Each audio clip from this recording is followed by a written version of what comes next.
Hello everyone, আমি makeup artist Monty. চলো তোমাদের সাথে আজকে সরস্বতী পুজোর লুক শেয়ার করি। আমার কিন্তু স্কিন কেয়ার করাই ছিল। নর্মালি যা যা হয়, টোনার, ময়শ্চারাইজার আর অবশ্যই দিনের বেলায় সানস্ক্রিন, এটা মাস্ট। তো আমি ভিডিওটা বড় হয়ে যাবে বলে আর ওগুলো দেখাইনি। আমি কিন্তু এখন অ্যাপ্লাই করছি রিকোডের স্টোভ ক্রিম।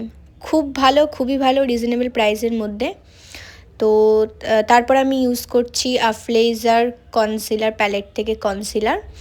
ফেসবুকে তো গান দিয়ে ভিডিও ছাড়লেই কপিরাইট দিয়ে দিচ্ছে, তো কি আর করা যাবে, আমার এই ভাঙা গলায় তোমাদের শুনতে হবে, কিচ্ছু করার নেই। আর আমি আজকে মেকআপটা করছি ডে লাইটে, তো শ্যাডো বা খুব বেশি লাইট আসতে পারে, তো তোমরা একটু ম্যানেজ করে নিও। আর একেই আমার এক ঘ্যার ঘ্যার গলা, তার ওপর আমার বাড়িও একদম রাস্তার পাশে, তো আমি এই যে ভয়েস ওভারটা দিচ্ছি এটাতেও নয়েজ আসতে পারে।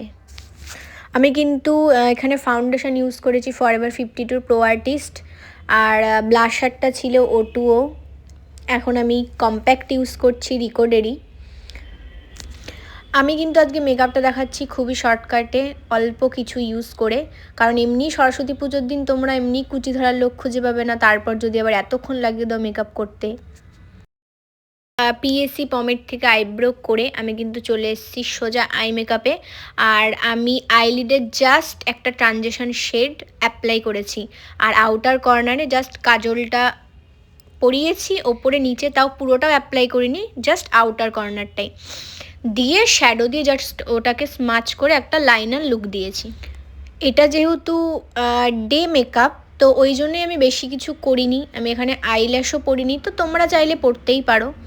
যদি তোমাদের কোনো প্রোডাক্ট বুঝতে অসুবিধা হয় বা শেড লাগে অবশ্যই কমেন্ট করো।